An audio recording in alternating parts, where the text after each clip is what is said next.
airplane. More powerful than a locomotive. A locomotive.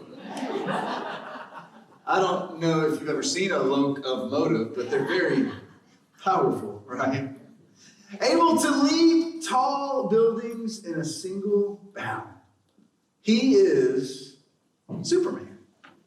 I don't know about you, but growing up, it was like Superman and Batman and G.I. Joe and He-Man. Like, those were my superheroes, right? I mean, but Superman, he was a special type of superhero because he didn't have Home Depot on his belt. He could fly wherever he wanted, and all he really needed was a telephone booth because Clark Kent, he was a mild-mannered journalist who would go a little interesting.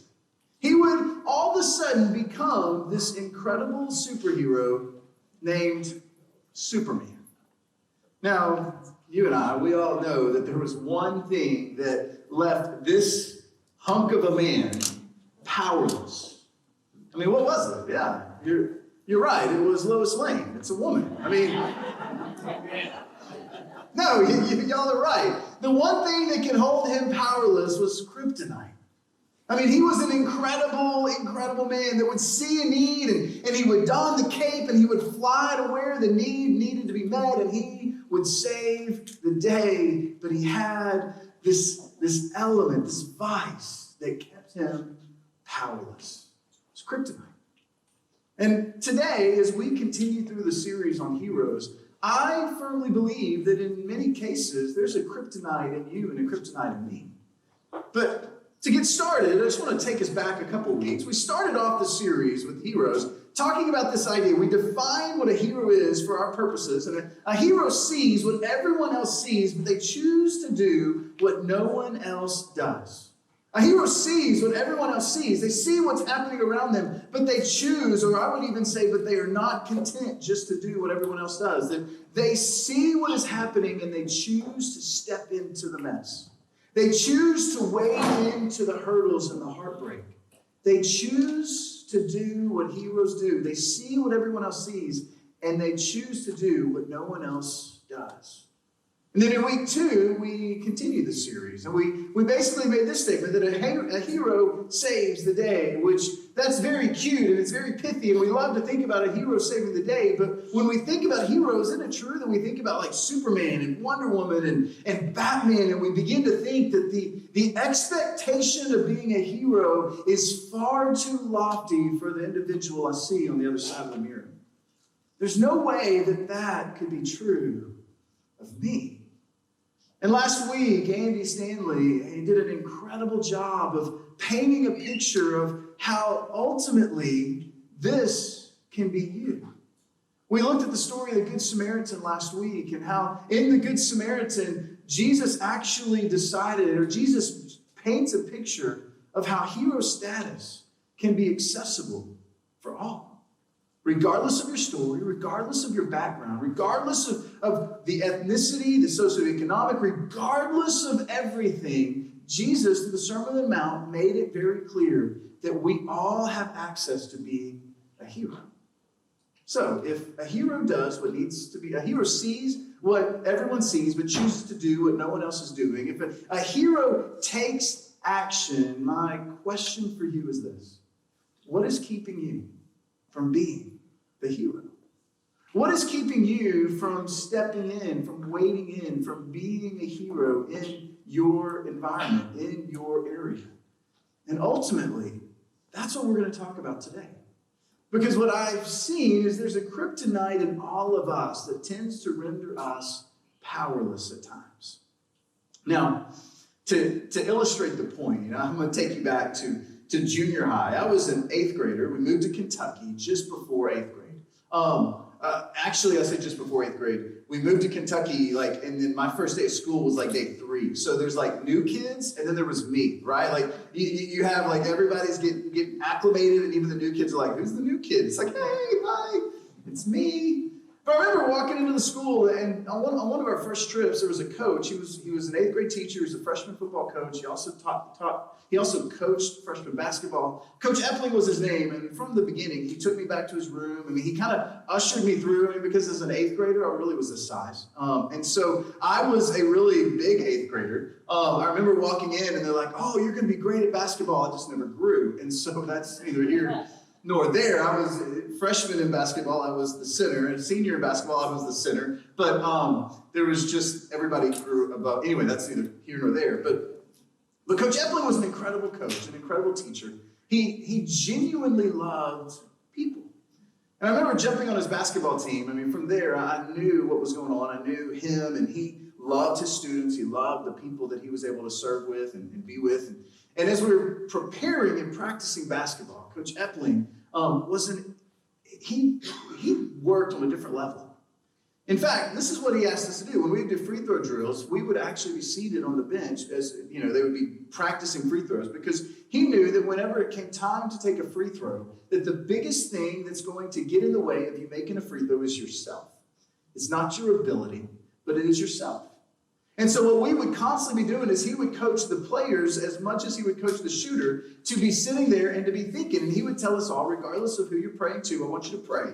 I want you to pinky up, what we would call it. We'd pinky up. So we're sitting on the bench, and basketball players sitting on the bench, it would look awkward if we were holding hands. So we just held pinkies together. So we're sitting together. I mean, if you were the opposing team, you're thinking, what is wrong with those people? The basketball team is like, they're holding hands together. Well, no, we were just holding pinkies, right? But we would sit together, we would pinky up, and we would say this prayer: God, give so-and-so the confidence to make this basket. He goes, I don't want you to be praying for them to make it. Pray that they have the confidence to make it. Because he knew, just like many of you do, when you're in the heat of battle, trash talking is rampant. And we love to talk trash. We love to try to get in the other person's head. We love to try to speak into, to try to undermine, to tell somebody that you don't have what it takes, to tell somebody that I'm better than you. We love, especially in the heat of emotion of the game. And I was always a good basketball player. I never talked trash. Good job. You look so awesome in that miss. Thank you. Whatever. But he reminded us that the biggest person to get in your way is yourself. And as a team, we need to rally around the individual that's shooting the free throw, because they don't need the ability. He would look at us and say, you've got what it takes. You just need to know you have what it takes. Pinky up. Let's pray for confidence. Let's pray for confidence, because he knew that the biggest thing, that when you're in that moment, and this isn't just a basketball court, this is regardless of where you're sitting, the biggest thing when anxiety sets in and we begin to feel that we don't have what it takes, when we begin to feel that we don't know what is going to happen, we can't measure up. Maybe I'm not the man for the job. Maybe I'm not the man for this. Maybe I'm not able to head into this scenario. We know, and I know, that the biggest kryptonite is fear. It's that fear that I'm never going to measure up. It's that fear that I'll never be able to have what it takes. It's that fear that says, man, I can't make a free throw. And Coach Epling, when we would begin to say I can't, he would quickly remind us, you have what it takes. Don't let fear creep in. You have what it takes. Pinky up. You need confidence. You don't need ability. You need confidence. You can do it. And what I found is, much like Coach Epling, I mean, we're all walking with this kryptonite of fear. In fact, I would say this, that fear is the kryptonite that keeps us from being the heroes we were called to be. That fear is the kryptonite that keeps you and it keeps me from being the heroes that we're called to be. Now, you might be sitting here saying, no, wait a second, Scott. I didn't sign up to be a hero. I don't know why you're talking about this. I just want to be an ordinary person. Quit talking about hero status, because, yeah, I've got fear, but I don't think I was called to be no stinking hero. Isn't it true that you and I, that many of us, we have somebody that we look up to? We have somebody that maybe spoke life into you. We have somebody that maybe they were there in that moment of weakness. They were there when you were struggling. They were there when you found yourself at your worst, and they spoke into your life.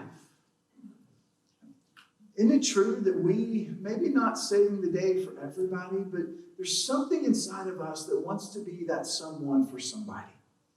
There's something inside of us that wants to be that someone for somebody we come in contact. There's something inside of us that wants to be somebody that is able to have life worth living, that's able to have life with a meaning. And I love to basically, when we begin to talk about a meaning, it's your life is a means to an end. That you are living your life to such a degree to carry it on beyond you. And all of us in here, we don't want to live an ordinary life. We want to be that somebody for someone, maybe not for all someones. That would be a lot. We don't want to don a cape, but we'd like to at least have a cape in somebody's life. So today, we're going to look at this idea of fear and how do we handle the kryptonite that has the power to cripple us? Now, I want you to know, from my perspective, when it comes to fear, fear is something that in our culture, we've really done a good job of leaning into. I mean, you look everywhere you turn, the news outlets, social media, we live in a fear-centric culture. We have a word for it. It's called clickbait. Anybody ever know what clickbait is? It's a headline that basically preys on your fears. It's a headline that is trying to get you to click this link so that you can jump into this article. In fact, here's an essence of clickbait. Maybe you saw this, I don't know if you did or not, but all she did was drag her plate across the pool. What happened next? Blue will blow your mind. You're like, well, what happened next? I need to figure it out. So what do? Click. And the next thing you know, you click again, and you have a juicer. And you're like, what in the world? How did I get this? I didn't want to buy this. And what happened to the girl in the plate? I don't even know what happened to the girl in the plate, but I've got this stinking juicer, and I'm going to put it in my garage sale next year, right? Like, that is clickbait. It's a headline that is driven, maybe at your fears, but it's driven to try to get you to click something so that you can jump into an article, and you're never going to find the end of the article. You're just going to find something else, then you're going to find something else, and 30 minutes later, you're like, oh, darn you, paper plate.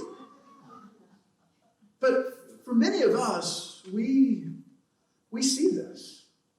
We see fear all around us. Maybe for you, you're sitting here in a position where you so desperately wanted to get into this school, but because this school did not necessarily let you in or you didn't get accepted, and now your future is uncertain and you're scratching your head, you're trying to figure out, what does my future hold? That there's fear in looking at what is next. Maybe it's not schooling. Maybe it's water cooler talk. Over the last month, you're at the water cooler and you realize that your company's doing a crazy reorganization. In the process of the reorganization, they're hearing that your level of management is going to be done away with. And there's the hurdle, the fear of what is next? Where do I go? What do I do? Or maybe it's not work-related. Maybe it's not school-related. It's relationship-related. Maybe you're sitting in here today and you're in a relationship or you're just out of a relationship and you had this relationship. You thought he was the one. You thought she was the one. You thought this was going to be the relationship of all relationships. And then the shoe falls. And then next thing you know, you're trying to pick up the pieces of what happened here. How did this work? Well, I thought we were doing good together. And all of a sudden fear begins to creep in. Am I trustworthy? Can I have a relationship? What's going to happen here? Am I worthy of a job? Can I have a job? What is going to happen? Am I even employable? Or maybe it has nothing to do with relationships or jobs. Maybe somebody's hurt you in the past. And the hurt, the dagger that was left in your heart, it's beginning to well up inside of you. And you can't help but take steps and not think about the hurt that is deep, deep, deep. I want you to know that fear is a big deal. And today, while I do believe fear tends to be a kryptonite, I want you to know in no way, shape, or form are we going to give you the silver bullet. Because in many instances, fear is a lifetime of processing. But my hope today is that we would begin to not let fear be the crippling agent that keeps us from living the life God's called you to live. But I hope that we can give you some starting blocks. I hope we can give you some blocks that you can begin to run with, some blocks that you can begin to put handles around the fear that becomes our kryptonite, so that you can begin to see yourself as God sees you, that you can begin to see the value that you have. So, having said that, I want us to jump into an incredible passage of Scripture. Now today, as we get into this story, it's going to be a familiar story to many of us. A story, especially if you grew up in church, it's going to be a story that you've heard. And maybe you are church averse. Maybe you came here, and I don't know why you came here. You came here because you heard there was bacon. I don't know why, but if you came here today, and maybe this whole church, there's some skepticism, there's some questions, you know what? There's a lot of good things about Jesus, but there's just a lot of things in the Bible that I can't reconcile. Today, we're actually going to look at a passage that has the potential, when we really dig deep into it, has the potential to begin to make us question even more. We're going to look at a passage that has the potential to stir skepticism to a greater degree. But here's my challenge as we look at this passage. Rather than getting fixated on the how, I'm going to ask you to suspend the how and begin to ask the question, what can we learn from the illustration Jesus made that day? Because there's going to be a chance where we might want to look at the how and say, there's no way that happened. But I believe that there's valuable insights that we can learn if we suspend the how and ask, what can we learn? Now, Matthew documents the story, which is incredible because Matthew, Mark, Luke, and John, they saw this individual named Jesus live an incredible life. And they were asking themselves questions. They were scratching their head. How can he do this? What does this look like? In fact, after the resurrection, after the event, which we believe that our faith is founded on an event, and that event is the resurrection. Because after that event, Matthew, Mark, Luke, and John began to document. They began to write down everything that they saw that happened, everything that they remembered, they reconciled. This is what Jesus did. He was such an incredible man. He was such an incredible leader. He gave me courage. I was a coward, and then I saw him out of the grave, and now I'm courageous. I can speak with boldness. Before, I was scared of a 13-year-old. Now, my goodness, I can go anywhere because I trust him. See, Matthew begins to document this account with Peter.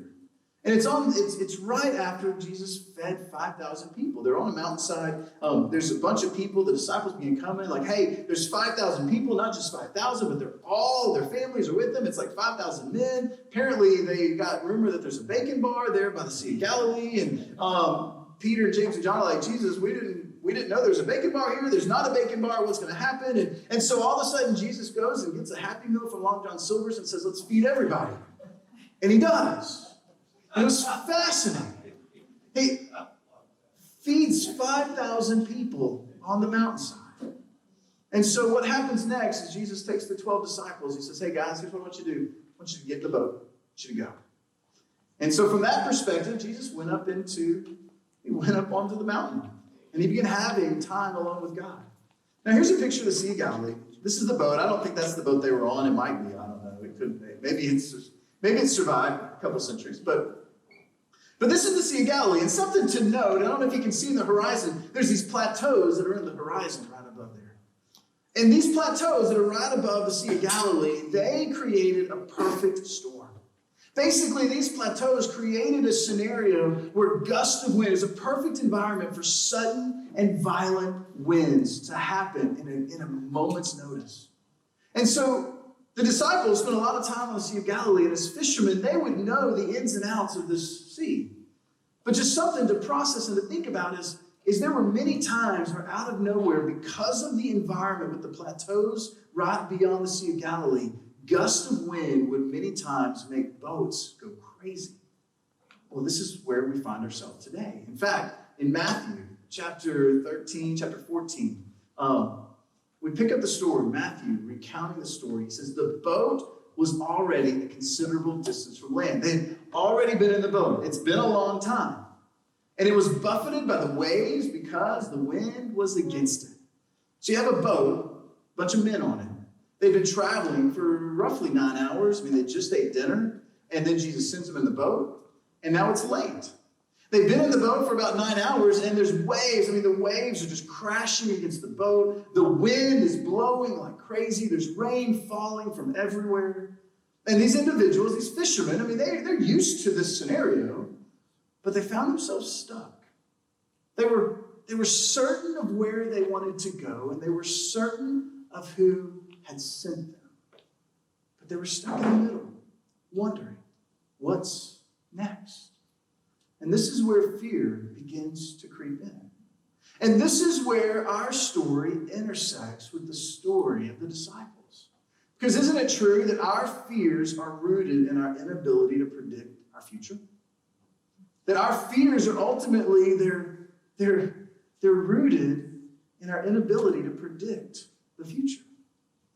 So Matthew continues on talking about the story. He says, shortly before dawn, and this is where we have a tendency, if we want to go real big into the physics, it can be a little difficult to get our hands around. Because shortly before dawn, Jesus went out to them walking on the lake or walking on the water. How did he do that? I know I told you to suspend the question, but you begin thinking about it. How in the world is he walking on? I mean, as the disciples are sitting in the boat and they're sitting there and they're fearful, the waves are crashing, everything's going crazy. All of a sudden they look up and there's a man walking on water. Now Jesus could have done anything. These disciples had seen him calm the storms. They'd seen him feed 5,000 just a mere 12 hours ago. They have seen him make the lame walk. They've seen him make the blind see. They've seen him raise the dead to life. I mean, these disciples have seen so many different things Jesus has done, but why did he choose this? I believe Jesus chose to walk on the water to illustrate a point to the disciples. He chose to use this as an illustration. He could have done anything he wanted to, but he chose this as an illustration. And it continues on in verse 26. It says, when the disciples saw him walking on the lake, they were terrified. Mind you, it's still stormy, still crazy weather. They were terrified. It's a ghost, they said, and they cried out in fear. It went from uncertainty to fear. They were terrified. And in a storm with imminent danger, with imminent threats, they were more fixated on the ghost that was seemingly walking across the water. Now, I made this statement a few moments ago that our fears are rooted in our inability to predict our future. But what happens when our future goes from cloudy to compromised? What happens when our fears go, when our struggles, our hurdles, when we think we see what's going on, and then we get the letter that the relationship is over. We think we've got what it takes to make ends meet, and then we get the pink slip, and what was already a hurdle becomes just overwhelmingly difficult. What happens when our fears lead, when we go from cloudy to compromised? Our fears are rooted in our inability to predict our future, but when they're compromised, our fears are accelerated by our inability to protect our future. Sure, they're rooted in our inability to predict, but when things are not going well, when we go from cloudy to compromised, isn't this true? So Matthew continues to document the story, and he says this in verse 27. Jesus immediately said to them, so they're fearful, they're afraid. They think they know what's going on, and they see a ghost walking on the water, and he says, take courage. It is I. Don't be afraid. And then he goes on. It goes on, and he says this. Peter replies, says, Lord, if it's you, tell me to come to you on the water. I love that, right? Like, they're fearful. They're struggling. They're trying to figure out, how do we make ends meet? Where do we go? And all of a sudden, just like any superhero story, right? You see that little teenager that's budding with confidence, that all of a sudden they're like, hey, if he can do it, I can do it. And you say, hey, hey, Jesus, I know it's stormy outside, but here's the deal. If it really is you, tell me to come, and I'm going to walk on the water to you. What do you think Jesus says to that? No, you idiot. I'm Jesus. You're Peter. You got so much to learn. Jesus says, come. He said, come. To which it's kind of fascinating, right? Because then Peter kind of jumps out of the boat thinking, well, if he can do it, I can do it. Then Peter jumps out of the boat. We'll read it. I think it's in verse 20. Anyway, he jumps out. Then Peter jumps out of the boat. and he begins walking towards Jesus, which is fascinating. To which I asked the question, here it is. Then Peter got down out of the boat, and he walked on the water and came towards Jesus. You know, there's something in this story that's valuable. Because Peter, in that moment, he had to figure out a question. Was he going to allow his fears of stepping out keep him from missing out? Was he going to allow the fear of stepping onto the water? Was he going to allow that fear to keep him from missing out on what could be? But Peter, being an incredible man, knowing that, hey, you know what? I know that voice. I've heard that voice. He's my friend. And if he can do it, I can do it. He steps out and he begins walking. Peter chose to let Jesus silence his fears. And he goes on in Matthew 14, verse 30. But when he saw the wind, he was afraid. So you have Peter stepping out. His eyes were on Jesus. And then what does it say? It says he took his eyes off Jesus and he saw the wind. He took his eyes off where he was putting his trust in. He looked and he saw the wind because it was still pretty crazy. And it says he was afraid. He was afraid. What happens next? He begins to sink. All of a sudden, he's trying to figure out, where do I go? Oh my goodness. He's got three options, basically. I mean, number one, it's a crazy storm. He could, as he's going down, try to hold his breath and just hope something happened, right? Here I go.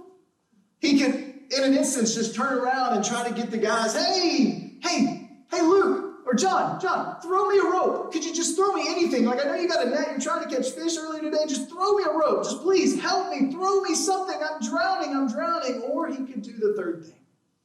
He could take his eyes and put them back on the person who gave him the courage to step out in the first place. Look at what it says in verse 31. He cries out, Lord, save me. In that moment of weakness, he understood where his trust needed to be and how it was wavering. And he just looks at Jesus and says, Lord, save me. Now, I love how Jesus responded because Jesus is so loving and filled with empathy. I mean, he loved these individuals just like he loves many of you. He loves you, all of you. I love how Jesus responds because he looks at Peter and he says, save yourself, Peter. This was your idea. Isn't this what you think God tells you? When we're in a moment of frustration, when we've gotten ourselves in a whale of a mess, isn't this what we think that God is just sitting up there saying, you got yourself into that. Better get yourself out now. Good luck with that. I told you not to do that. Stupid.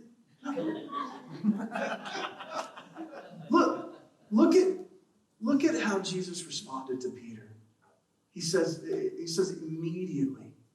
immediately Jesus reached out his hand and he caught him. Immediately he reached out his hand and he grabs him, pulls him back up on the water.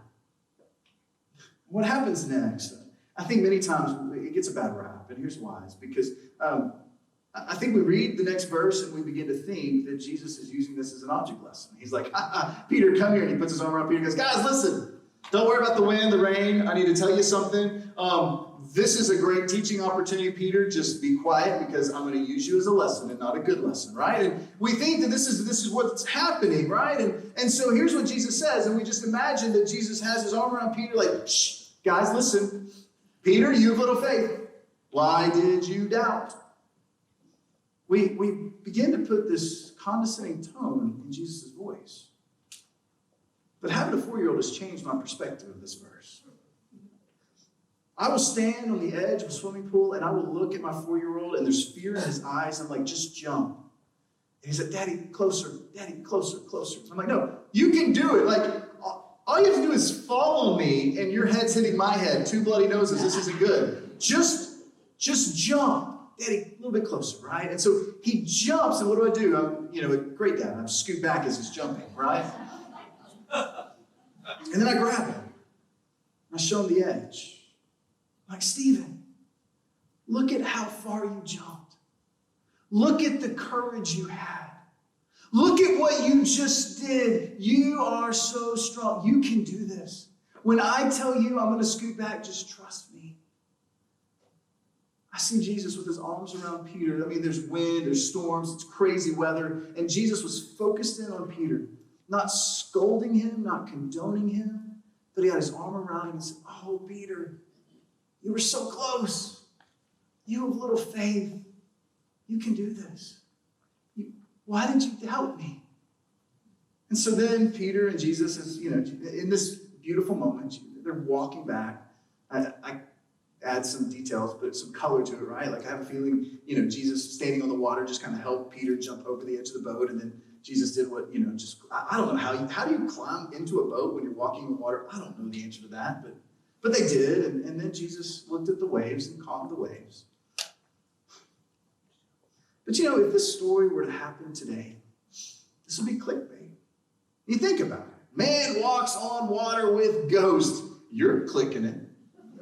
You are. You're like scrolling through Facebook. Oh, that looks good. Oh, that looks good. Oh, I never would have said that to them. Oh, man walks on water with ghost. Click. Where are we going with this? But imagine that there was a reporter that was getting Peter to document the story.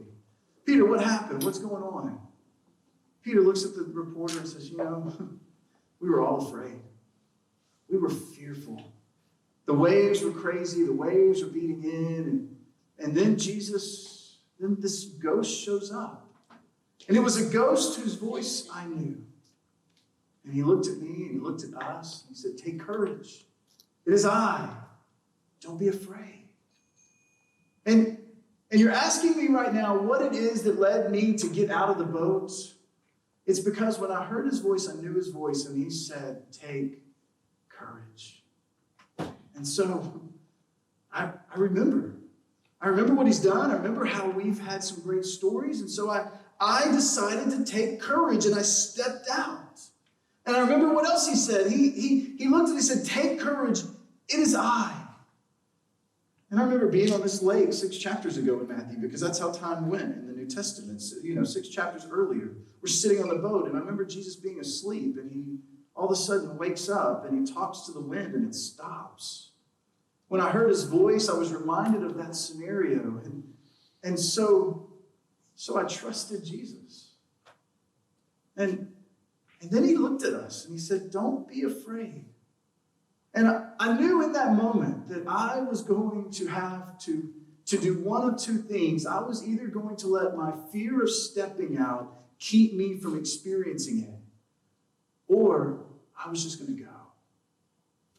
And I believe that Peter would look at us, he would say, if you're on the edge of a dream, if you received a phone call over the last week that led to some demise or hurt or heartbreak, or if you got job scenarios that are running amok, or if you're sitting in the middle of financial struggles and you're trying to figure out how do we make ends meet, I believe that Peter would tell us, take courage, trust Jesus, and don't let your fear of stepping out lead to missing out. I have a feeling that the reporter would look at Peter and say, yeah, but you sank. You dropped like a bad habit in the water. Like, what do you have to say about yourself now? And I have a feeling he would look and he would tell the reporter, I would do it all over again. Because who you trust is greater than what you fear. Who you trust is greater than what you fear. I don't know where this lands with you, but in my job as a pastor, I get the chance many times to be in end-of-life scenarios. Not just with my job as pastor, but also with chaplain at the hospital. But when it's somebody I know, especially if it's somebody I've seen live, I can ask some pretty cool questions. I remember a couple years ago, there was an individual that was a huge mentor leader. It was a rock in the church that I was at previously. And And he was on his final legs. And I got the chance just to sit and talk.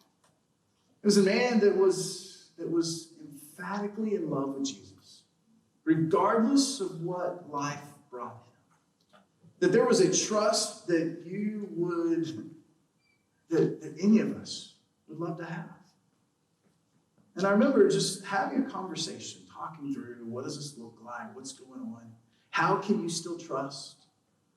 And he made the comment, and it was very reminiscent to this. He said, you know what? I will tell you that through life has never been easy, but I have constantly decided to operate life without fear. I've decided, I've purposed in my life that I am going to take courage rather than let fear cripple me. Because I know who Jesus is, and I've seen him work time and time again in my life. That I'm going to take courage. I know who he is, so I can trust him.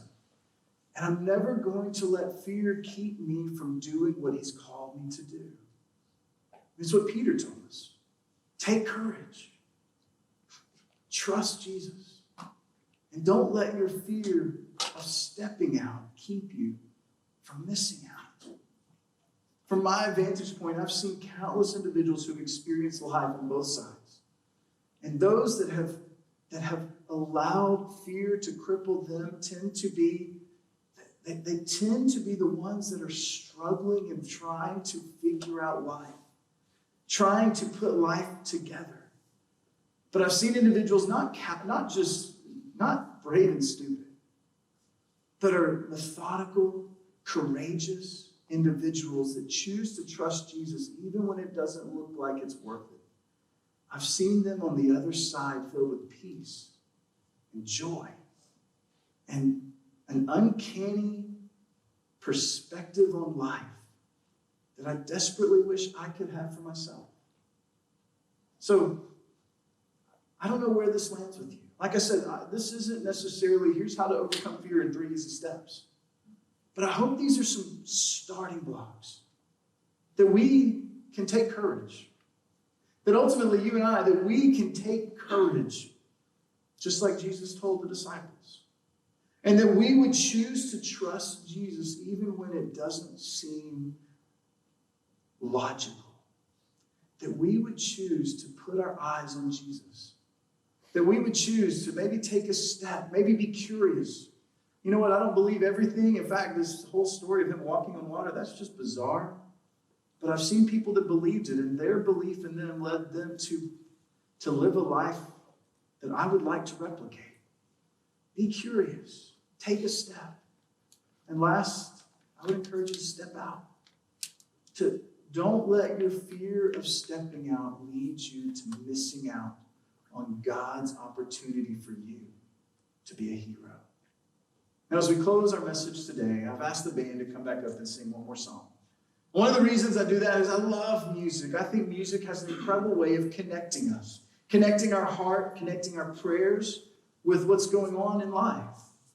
And this is a song we've sung on multiple occasions, but it's a song that I think it is so valuable that we're talking about today. Because the opening of the song says this, peace. Isn't peace kind of the antithesis of fear? The opening of the song says, peace, bring it all to peace. The storm surrounding me, let it break at your name. And he goes on, it says, still call the sea to still. Jesus, you make the darkness tremble. Jesus, you silence the fears. God, we love you. And God, we thank you so much for the fact that you are a big God. You're a God that sees our shortcomings and yet still believes and still would tell each one of us, it's okay. Take courage. It is I. Don't let your fear of stepping out lead you to missing out. God, I just pray that you would allow us, Father, to take a step.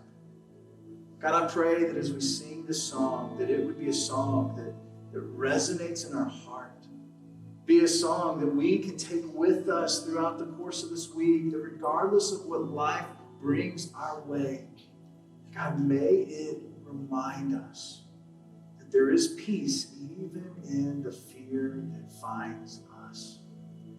God, we thank you so much for loving us.